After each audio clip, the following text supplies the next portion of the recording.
there, YouTube. Welcome to Big Mike Beard Wisdom. So today, we're going to be talking about putting down Tenacity mixed with SpeedZone. And here's a quick look at the results after about 3 days. So this thistle here, you can see it's got some browning, and it's dying off a little bit. These little guys here have like a purple flower, and they're kind of pretty, but they also really kind of take over a lawn pretty quick. So I've been fighting these for years. I think these are essentially violets that grow in. Those are getting hit pretty hard too. So if you've got this kind of a situation where you're trying to tackle these kind of weeds, and you also want to take care of dandelions, while also starting to damage like grassy weeds, like this stuff here,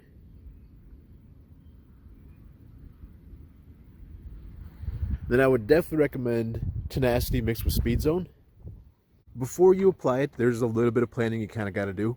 So essentially, you want to mow about 2 days before, which means you need the weather to play ball. So, you know, if it's rainy or overcast or something like that in the week, or depending on what's going on. But you want to mow 2 days before, and then you don't want to mow for about 2 days after. So for temperatures, you want it to be under 85 degrees when you apply this stuff. And you can definitely see it's pretty effective. I applied this when it was about 55 degrees outside as a high. And you can see it really does a doozy on a whole bunch of different types of weeds.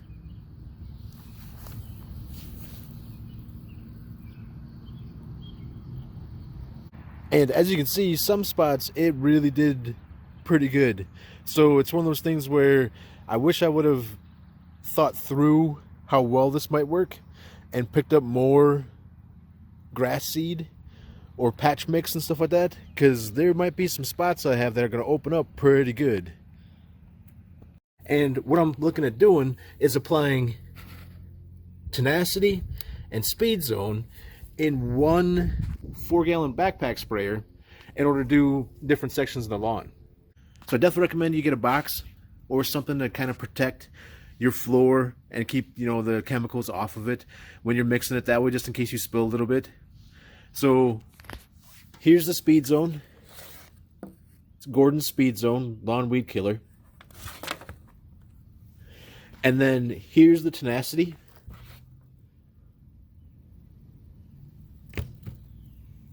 I also used this blue dye as well as this surfactant, and there's a fair amount of math you need to do. So one, you want to make sure that you've got a good map. So if you guys remember my earlier videos, I talked about how you need to map stuff out. This was my old original map where I sat and went through based off of like steps about how much area I should have, and man, was that wrong. So it was in the later video when I used the actual measuring tape that I actually was able to figure out how much area I really have.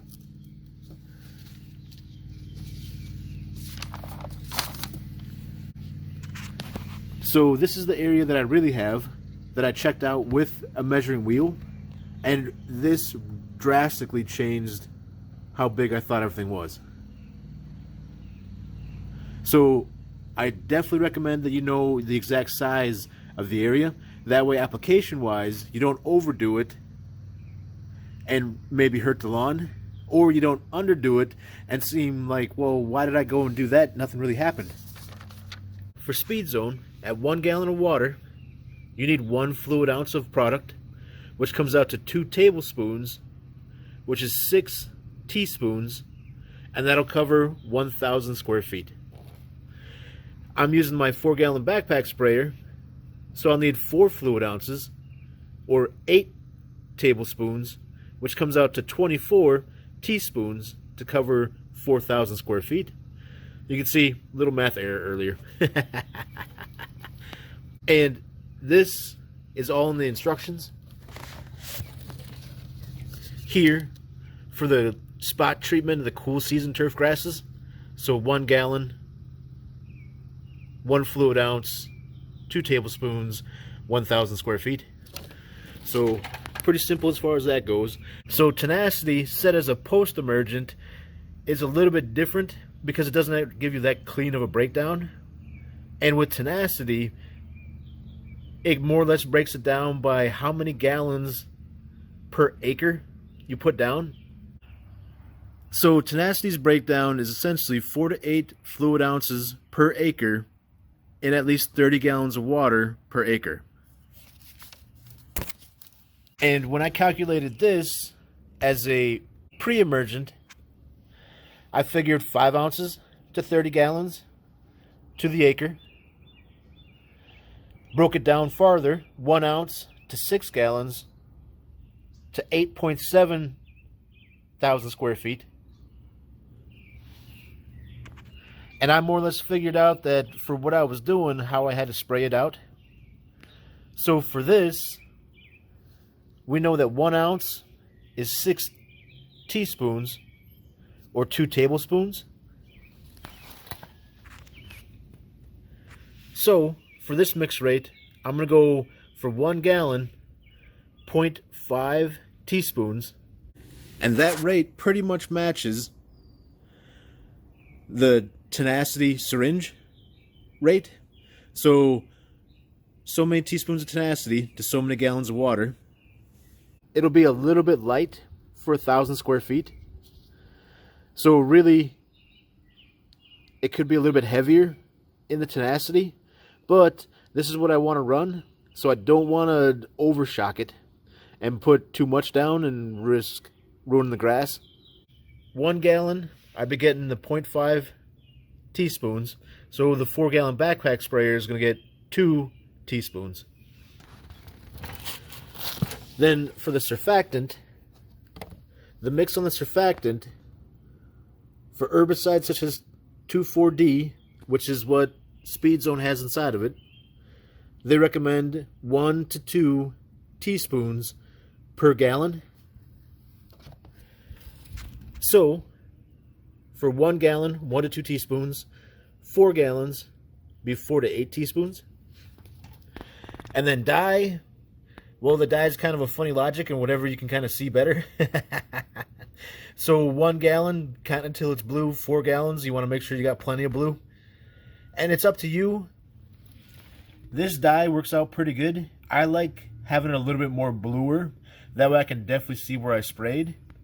Because otherwise, I'm really struggling to see where I might have sprayed. It might just look a little bit wet. I'll be like, did I spray there? Did I not spray there? So for me, going a little heavy on the blue dye doesn't bug me. And also, to make things easier, I use the Gallon Jug. So this is just some windshield washer mix that I rinsed this out about 5 times just to make sure it was good and cleaned out of any kind of alcohol or weird residues that might be in it. And I mixed it in there. That way it's really simple to shake up, pre-mix everything. That way a lot of stuff's semi-mixed in a fair amount of water. And then when I put it in the backpack sprayer, I just shook that again really good. Last year when I used the Tenacity, I talked about how much I like the plunger and how it's pretty handy having this little syringe thing to apply it. And then all you have to do is just kind of line this up with the 4 gallons of water, 2 teaspoons mark, which is right in the middle.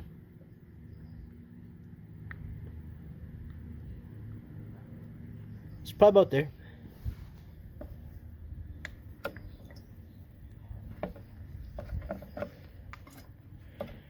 Now that's in and good. And then surfactant wise, the Tenacity sprayer fits down inside the surfactant. And then we're going to go with the first shot of about 3 teaspoons in, but we do need to go at least 4.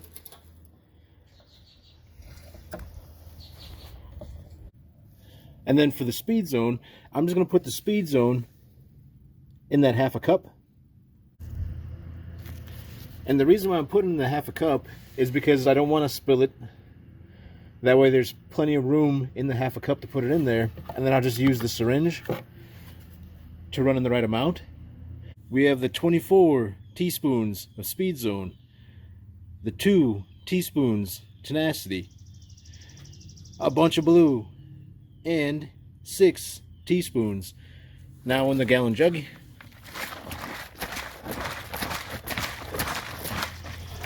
I would say that's lots of blue.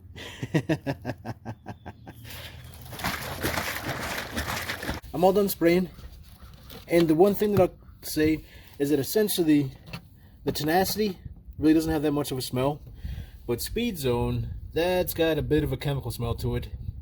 So not super strong, but it's definitely something where when you're mixing it, it's like whoo, and then every now and then you catch that whiff whenever you're spraying it too. So that's got a bit of a smell to it.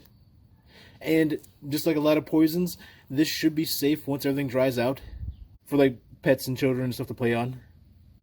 But I always recommend reading the labels. And when I sprayed everything out, I knew that this side yard area and that front strip, like just in front of the truck, would be almost 4,000 square feet exactly. So that's the area that I treated. And you can even see back here how some of the weeds and stuff like that are all damaged. And you really want to make sure that you kind of have your sprayer figured out.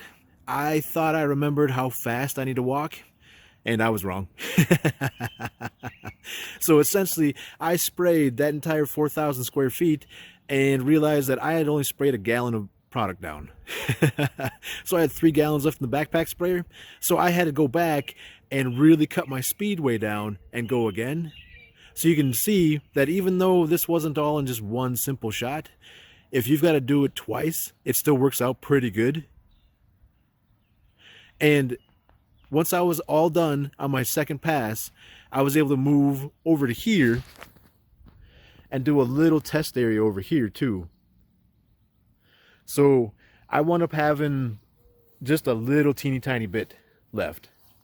And I went nice and slowly back here and sprayed it. So you can kind of see, I tried to do it almost even with the shed. But you can see the damaged side versus the untouched side. So this is all still happy and healthy. This is having a bad day. And the neat part about back here is that I've got much more of this like bent grass. So this got damaged pretty good. The camera doesn't show it super well, but it is turning white-ish. And it's much more pale than the rest of the lawn. And then you can kind of see over here, like I sprayed in that area and then straight this way. So again, where I stopped. So you can definitely see definitive lines of where I stopped and how well this is working. And then any of this fast acting damage would primarily be the SpeedZone. The Tenacity is going to take a little bit to start kicking in. So I don't think this stuff that's turning white is actually the Tenacity just yet. That'll probably start really manifesting in the next few days. And you can definitely see even some of these more established weeds that I had over here, like these thistles, they're getting hit pretty hard. As are these dandelions that were pretty big.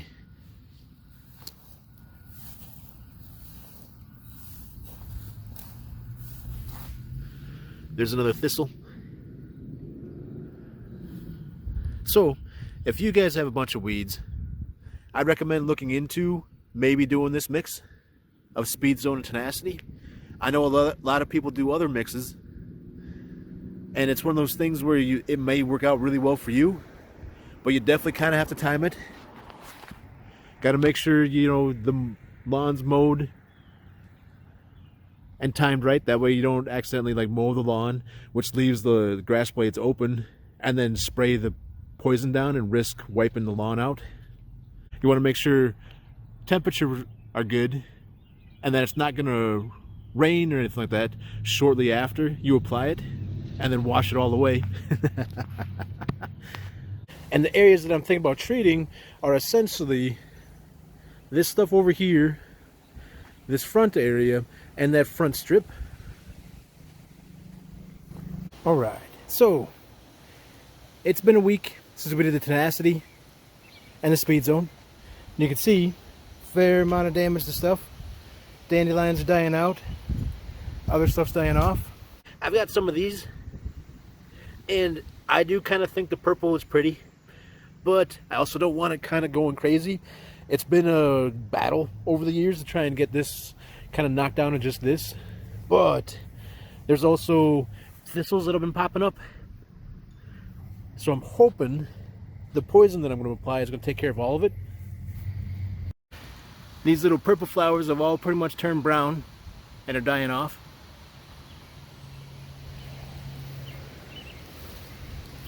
Then here's a shot at some of the weeds and stuff in the front yard. So this is having a pretty rough time in certain areas.